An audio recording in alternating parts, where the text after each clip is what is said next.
Hi, my name's Katie. I work in mental health and I'm also a Jesey advisor. Today I'm here to give you my 5 top tips for staying well. So, tip number 1 is exercise. We all know exercise is really good for the body and for our health, but it's also really good for the mind. When we exercise, we let off chemicals in the brain that make us feel really good. So any form of exercise you like, it could be a bike ride, you could go out on your scooter, you could go for a little run, or you could just go for a walk. You could walk the dog if you have one, or walk to the shops. So any form of exercise whatsoever makes us feel great. And if you don't want to go out, you could try some star jumps at home, 50 star jumps, or running on the spot. And there's lots of different ways to exercise that you can find online as well. So exercise would be my first tip for helping us to feel great. Tip number 2 is relaxing the body. So I've got a couple of exercises that I want to share with you that you can do at home. So the first one is to put your hands out and imagine that you have a lemon in each hand. So what I want you to do is squeeze the lemons really tightly. You're going to squeeze all the juice out of them. So you're going to squeeze your fists, you're going to squeeze your arms, and you're going to squeeze your shoulders really tight and count to 5. And I want you to really notice how that feels, and then relax. So you're tensing the muscles and then you're relaxing the body. And you can keep repeating that. A second exercise is to imagine that you're a giraffe. So you're really tall, you've got a really long neck, really long body, really long legs. So I want you to stretch out as tall as you can and stretch your arms right up so you can be as tall as you can, and count to 5. And notice how that feels, and then relax the body. And they're really good exercises for just relaxing the body. Tip number 3 is using our senses to help us to feel better. So when we worry or we're upset, sometimes it's really hard for us to come out of that worry or to stop feeling like that. So using our senses is a really good way to bring us back into the present or into the moment.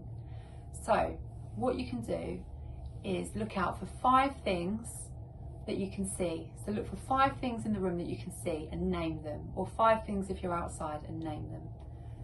Secondly, we're looking for 4 things that we can touch, and you really want to notice what they feel like. So are they soft, are they hard, are they warm? What do they feel like? So 4 things you can feel.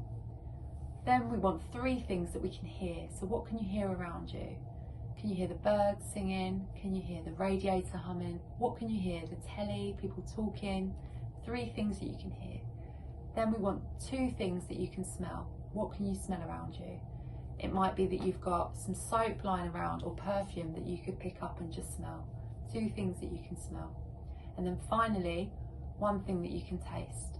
What can you taste in your mouth? Or do you have a drink or some food? What can you taste? Okay. So that's another one, that's using your senses. So my 4th tip is just talking to someone actually. It's really important when we're feeling down or low or anxious that we try and talk to someone about that, because that is the best way to feel better, is to communicate that to other people. So who can you talk to? Who's that person that makes you feel great? Who can you speak to that makes you laugh? You don't have to talk about your feelings if you don't want to. You might just want to have a chat. But somehow having that chat can really cheer us up when we're feeling down. My 5th tip is distract yourself. So there's lots of ways that we can distract ourselves. And it might be a little bit like the talking. You could write down how you're feeling. You could use a pen and paper to write down some of them feelings and then let them go. You might also draw or use Play-Doh or something like that to kind of express how you're feeling.